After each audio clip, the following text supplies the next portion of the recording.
Peshor të dashur, mirë se erdhët në leximin e juaj të radhës.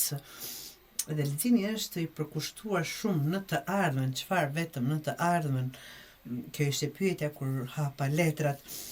Të dashur Peshor, letrat e juaja tregojnë një situatë ku po përpiqesh të ruash ekuilibrin, po realisht po e bën këtë duke shtyr një vendim që duhet marrë.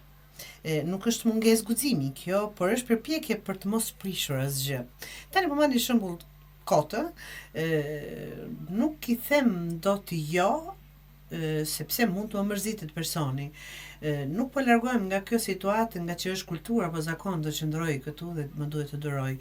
Nuk po e përfundoj këtë bisedë, nga që nuk di si t'ja them pa e lënduar. E kështu me radhë.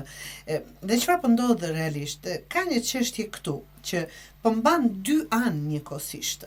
Po përpiqesh të jesh e drejtë apo i drejtë me të gjithë, po shtyn zgjedhjen sepse nuk do konflikt.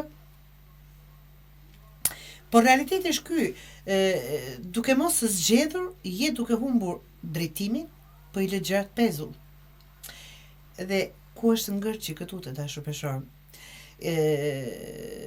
Është pamundësia për të vendosur për këtë gjë, frika se një vendim do të zhgënjej dikë, frika se duke zgjedhur një anë mbyllet një derë tjetër, por letrat janë duke të kërkuar, o të luten të dashur Peshor, shumë qartë. Balanca që po mban është e rrem dhe është duke të lodhur, ta them but. Apo më ashpër, duke të shkatruar.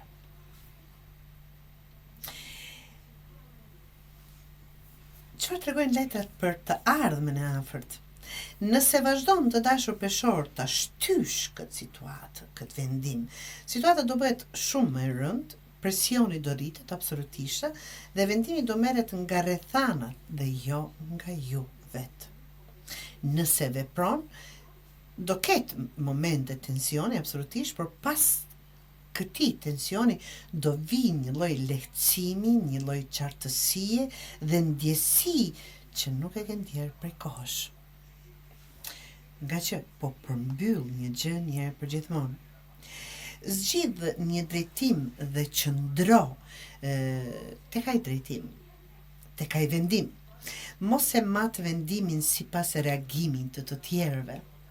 Mos e vono një bisedë nëse është për të bërë që duhet të bërë, dhe vendos kufi të qartë, thuaj çfarë do dhe çfarë nuk pranon më. Është shembull po marr që çfarë mund të jetë. Mos e mbaj situatën pezull për hir të qetësisë së përkohshme apo qetësisë së rreme, të dashur Peshor. Nëse i bën të gjitha këto, situata do rregullohet ose mbyllet një herë për gjithmonë, do ndihesh vërtet më e qetë me veten tënde, energjia do shpërndahet më mirë, pas stres të mbrëmshëm dhe absolutisht të jashtëm. Dhe Peshorja këtu fiton qetësi, jo duke i kënaqur të gjithë, por duke qenë e sinqertë dhe e kënaqur me veten e juaj. Dhe kjo është ajo që është më rëndësi. Pra, jo çdo ekuilibër ja vlen të ruhet të dashur Peshor. Ndonjëherë balanca vjen vetëm pasi merr një anë. Vendimi që po shtyn është qelsi. Zgjidh dhe ec përpara, po kthyer mbrapa. Është koha pra për të përmbyllur diçka, apo për të vendosur diçka që e keni lënë tash e ca kohë pezull. Kjo është e ardhmja juaj më e afërt që duhet përmbyllur, që të mund të ecni përpara.